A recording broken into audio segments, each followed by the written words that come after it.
welcome back to my channel. Today we're going to be working on our next Stitch Dictionary episode, and this is going to be the moss or granite stitch in crochet. I have my 3 colors of Lion Brand Wool-Ease Thick and Quick, my N or P 10mm crochet hook, and then I also have a little tape measure here just to make sure that my swatch comes out a perfect square, but that's totally optional and you don't have to have it. So I'm going to be starting with my taupe Wool-Ease Thick and Quick. This is a number 6 bulky weight yarn.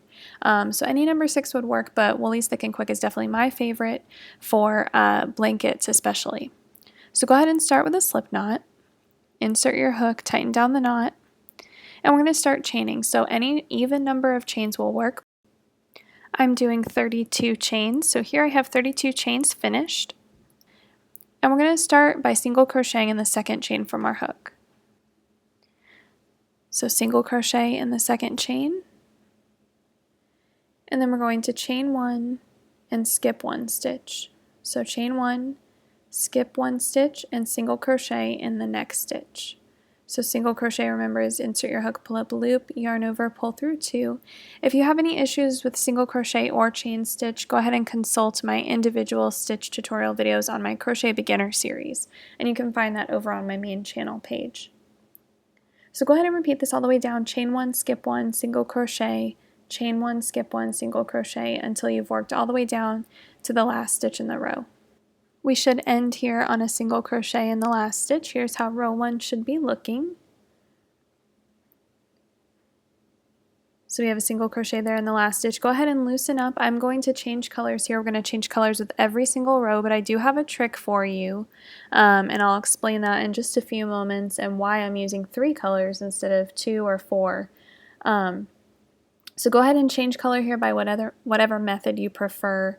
I'm changing to Fisherman is this cream color in the Wool-Ease Thick and Quick. I choose to use my Magic Crochet color change technique.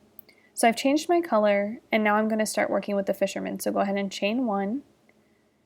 We're going to leave that taupe attached. Don't snip that end, don't separate it. Just go ahead and drop the taupe yarn and pick up the Fisherman. So leave that working taupe yarn there and just out of the way. So we've chained 1, we're turned our work, and we're going to look at that very first chain space. So not the first stitch, but the first chain 1 space.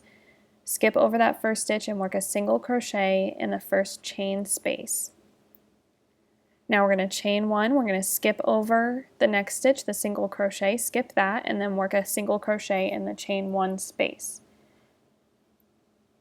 So in every row moving forward, we're only going to be working in chain 1 spaces, and we're just going to repeat this all the way down. Chain 1, skip 1, single crochet in the chain space.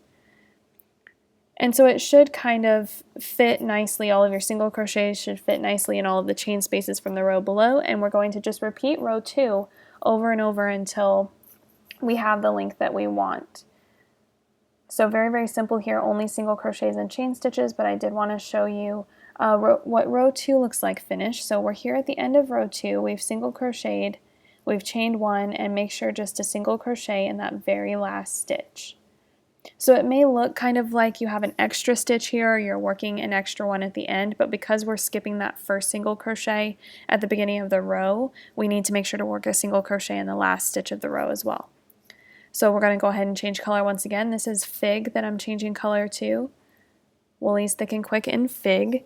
Again, we're going to leave that Fisherman yarn attached. We're not going to break that yarn. Go ahead and just drop that working yarn in Fisherman and pick up Fig. Chain 1 and turn, and we're just going to repeat row 2 over and over again, but I wanted to show you here with the color changes how I avoid weaving in a lot of ends.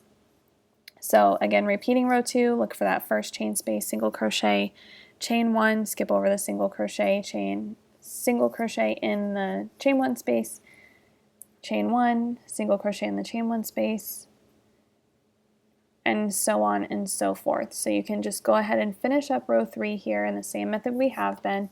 This becomes very easy and monotonous after you do a few rows of it.